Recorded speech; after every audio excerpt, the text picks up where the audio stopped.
Valentine day प्रेमियों का वो खास दिन होता है जिसका वो बेसब्री से इंतजार ही नहीं करते बल्कि अपने प्यार का इजहार भी करते हैं। लेकिन जब उनसे कोई अनहोनी हो जाए तो उनके प्यार का सारा बुखार हमेशा हमेशा के लिए उतर जाता है। दोस्तों, आज के इस वीडियो में मैं एक ऐसी कहानी सुनाने वाला हूँ जिससे सुनने के बाद आप भी सोचने और समझने पर मजबूर हो जाएंगे। दोस्तों, अगर ये कहानी अच्छा लगे तो मेरे यूट्यूब चैनल को सब्सक्राइब और फेसबुक पेज को फॉलो जरूर करें। आदाब, नमस्कार, सत श्री अकाल। आप देख रहे हैं रियल हाफ स्टोरी। आज की जो सच्ची घटना मैं आपको सुनाने वाला हूँ, दरअसल यह घटना है 14 फरवरी 2024 मध्य प्रदेश के जिला इंदौर की। इंदौर जिला के द्वारकापुरी थाना क्षेत्र के अंतर्गत एक इलाका आता है बिदुर नगर। इसी बिदुर नगर इलाके में 40 वर्षीय रूप सिंह अपनी 35 वर्षीय पत्नी पूजा और 6 साल के बेटा आदित्य के साथ रह रहे होते हैं। रूप सिंह और पूजा की शादी लगभग 10 साल पहले एक दूसरे के पसंद से ही हुई थी। 15 फरवरी को द्वारकापुरी थाना क्षेत्र के अहिरखेड़ी काकरपुड़िया के पास एक व्यक्ति की एक्सीडेंट में मौत हो जाती है। इसकी सूचना मिलते ही पुलिस घटनास्थल पर पहुंचती है तो पता चलता है कि वह व्यक्ति कोई और नहीं बल्कि पूजा के पति रूप सिंह ही है, जिसके सिर में धूल घुसी हुई है और सिर में ही एक काफ़ी गहरी चोट का निशान है। पुलिस सबसे पहले डेड बॉडी को अपने कब्जे में लेकर पोस्टमार्टम के लिए अस्पताल भेज देती है और बारीकी से इस केस की छानबीन करना शुरू करती है। पुलिस सबसे पहले रूप सिंह के घर जाती है और उसकी पत्नी पूजा से पूछताछ करती है कि रूप सिंह का एक्सीडेंट कैसे हुआ, क्या तुम्हारी किसी से कोई दुश्मनी है। तो इस पर पूजा जवाब देती है कि साहब, मेरी किसी से कोई दुश्मनी नहीं है। तभी वहां पर मौजूद एक व्यक्ति कहता है कि साहब, कुछ दिन पहले विवाद को लेकर रूप सिंह और उसके पटीदार के बीच विवाद हुआ था। इस पर पुलिस आसपास के पड़ोसियों से इसकी जानकारी लेती है, लेकिन पुलिस को इस घटना के बारे में कोई सबूत नहीं मिलता है। अगले दिन जब रूप सिंह का पोस्टमार्टम रिपोर्ट आता है तो पुलिस को यह मामला संदिग्ध लगता है। दरअसल पोस्टमार्टम रिपोर्ट में डॉक्टरों द्वारा बताया जाता है कि सिर में धूल घुसी हुई है और सिर पर किसी भारी चीज से वार किया गया है और यहाँ तक कि शरीर के किसी भी भाग पर एक खरोच का निशान भी नहीं है, जो किसी भी एंगल से एक्सीडेंट नहीं लगता है। इस पर पुलिस को शक होता है और इस बार फिर पुलिस पूजा के घर पर दस्तक देती है और पूछताछ करती है। तभी उसका 6 साल का बेटा आदित्य पुलिस को एक क्लू देता है। कहता है कि पापा को किसी ने रात में मार दिया है। बच्चे की बात पर पुलिस को लगता है कि शायद यह बच्चा सही कह रहा है। इस पर पुलिस सबसे पहले पूजा के मोबाइल का कॉल डिटेल्स खंगालती है तो पूजा के मोबाइल में एक ऐसा नंबर मिलता है जिस पर कई बार चैटिंग और वीडियो कॉल किया गया है। इससे पुलिस का शक यकीन में बदल जाता है। दरअसल पूजा लगभग 6 महीने से एक युवक से बातचीत करते आ रही थी। वह नंबर किसी और का नहीं बल्कि रूप सिंह का अपना सगा भांजा शुभम पवार का है। शुभम, जिसकी उम्र है 22 साल, वह अपने माँ बाप का इकलौता बेटा है। वह राजस्थान में एक दुकान चलाने का काम करता है। शुभम अक्सर अपने मामा रूप सिंह के घर आया करता था। रूप सिंह भी अपने भांजे को काफ़ी मदद किया करते थे। रूप सिंह बीते कुछ सालों से शराब पीने के आदी हो गए थे। इसी बात को लेकर रूप सिंह और उनकी पत्नी पूजा के बीच आए दिन झगड़ा तकरार होते रहता था। पूजा भी इस झगड़े से काफ़ी परेशान हो चुकी थी। इसकी शिकायत वह अपने भांजा शुभम से बराबर करते रहती थी। इसी बीच शुभम अपने मामा के घर आकर रहने लगा, जिसकी वजह से मामी और भांजे के बीच लगाव हो गया। ये लगाव कब प्यार में बदल गया पता ही नहीं चला।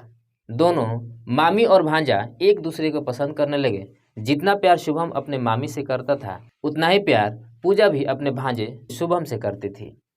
इश्क में दोनों इस कदर से पागल हो चुके थे कि भांजे और मामी के बीच का नाजायज संबंध भी बनने लगे। इस बात की जानकारी परिवार के किसी भी व्यक्ति को नहीं थी। घटना के 2 दिन पहले पति पत्नी के बीच फिर एक बार झगड़ा शुरू हो गया।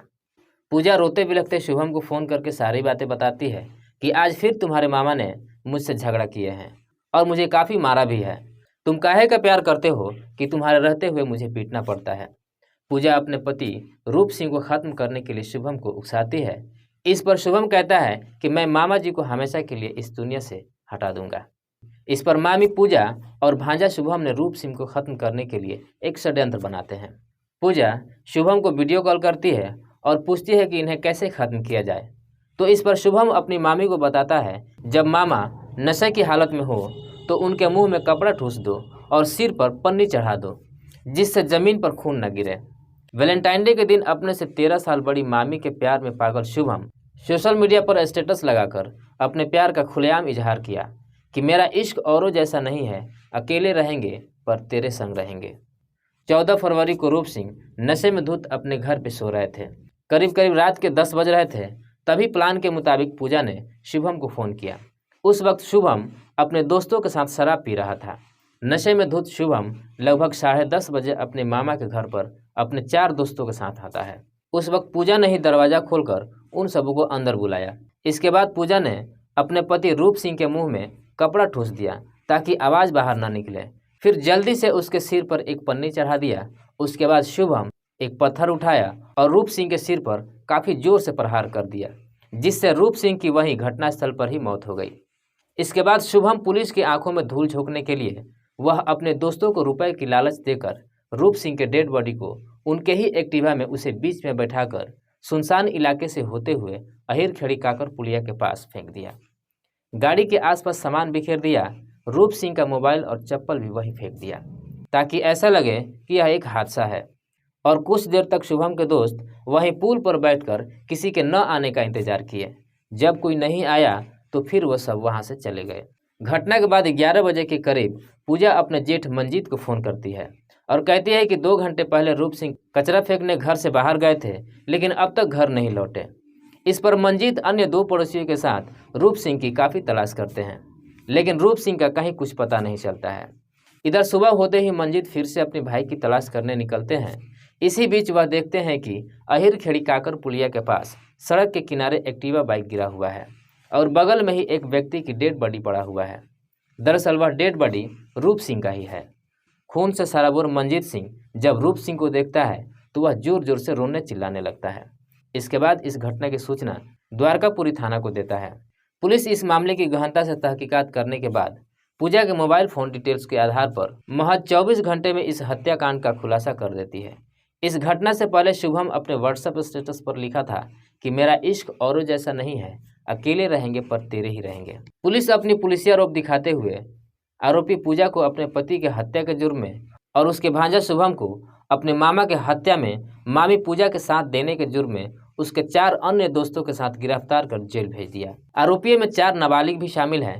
दोस्तों, मामी भांजे के इस प्यार के खेल ने अपनों ने ही अपनों को इस दुनिया से हमेशा के लिए जुदा कर दिया, जो कि समाज इसे कतई एक्सेप्ट नहीं करता है।